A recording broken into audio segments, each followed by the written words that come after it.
Taiwan's next presidential election is in January 2024, and Beijing may try to discipline Taiwan's new government by demonstrating how formidable Chinese power, military and otherwise, is. And as the chances of another crisis in the strait increase, so will the world's attention to the prospect of conflict there. Hal Brands is a Bloomberg opinion columnist and the Henry Kissinger Distinguished Professor at Johns Hopkins University's School of Advanced International Studies. In a Bloomberg opinion piece published on November 5th, Brands pointed out that Beijing's first option is to continue ramping up gray zone tactics, exactly what the Chinese regime has been doing all these years, using coercion below the threshold of war. Their tactics include allowing aircraft to penetrate Taiwan's ADIZ and sending warships to cross the median line, along with campaigns of disinformation, cyber attacks, and diplomatic isolation. Beijing believes that Taiwan will be exhausted and finally surrender to it. Second, Beijing may try to seize some islands off the coast of Taiwan, such as Kinmen or Matsu, to create a premise for occupying all of Taiwan. Third is a blockade. The Chinese regime can choose physical quarantine or a customs inspection control of ships trying to approach Taiwan.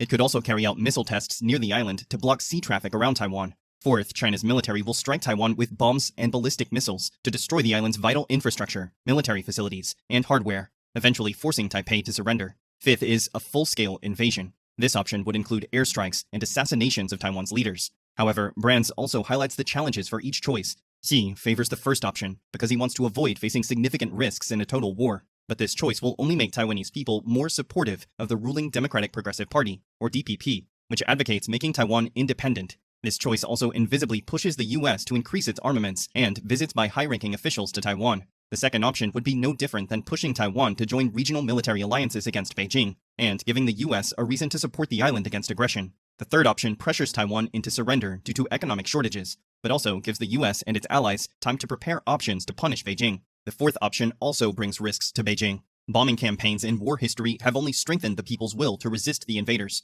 The fifth option would force the US, Japan, and their allies to intervene, which would further complicate the Chinese regime's goal of annexing Taiwan.